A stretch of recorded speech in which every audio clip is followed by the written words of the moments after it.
বাড়ির চারপাশে ফাঁকা জায়গায় গাছ লাগান। গাছ লাগালে কোনো লস নেই, অথচ সেই জায়গাগুলো তো অনাবাদি পড়ে থাকে। সে আমি চলে এলাম, আমার শরীরে প্রচন্ড জ্বর। লেবুর গাছের তলায় দুটো লেবু ছিললাম। এই দুটো লেবু ছিললাম, দুটো লেবু নিয়ে যে রস করব, রস করে খাবো। এটি তো জ্বরের জন্য খুবই উপকারী।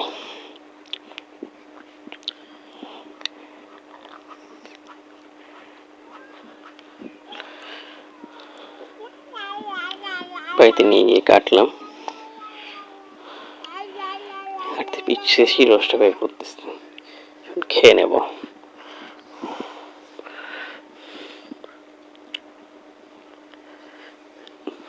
বাকিটা কি করব? মাথায় মাখবো। মাথায় মাখলে উপকার কি হয়? আসলে মাথায় মাখলে খুশকি দূর হয়। লেবুর রস মাথায় দিলে খুশকি দূর হয়, তেলের কাজ করে, চুলের গোড়া মজবুত হয়, ময়লা জীবাণু দূর হয়, এবং তেলের থেকে এটা আসলে ভেষজ হিসেবে অনেক কার্যকরী, তেলের কাজ করে থাকে। আবার এই বাড়ির পাশে যেহেতু লেবু আছে, লেবুটাকে গাছটা লাগিয়ে ও ক্ষতি হয়নি, বরঞ্চ লাভ হয়েছে। লেবুটা খেতে পারলাম, বাকি খোসাটা মাথায় মাখলাম, একটাও ফলেই দেব না, সবটা কাজেই লাগাবো।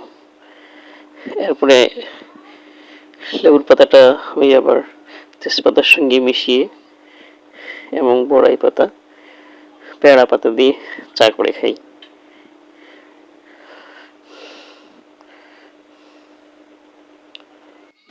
বাড়ির চারপাশে ফাঁকা জায়গায় গাছ লাগান। গাছ লাগালে কোনো লস নেই, অথচ সেই জায়গাগুলো তো অনাবাদি পড়ে থাকে। সে আমি চলে এলাম, আমার শরীরে প্রচন্ড জ্বর। লেবুর গাছের তলায় দুটো লেবু ছিললাম।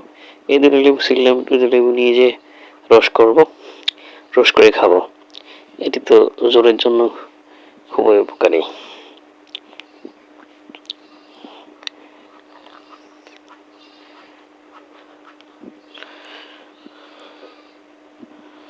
বাড়িতে নিয়ে গিয়ে কাটলাম, কাটতে পিছিয়েছি, রসটা বের করতেছি, খেয়ে নেব।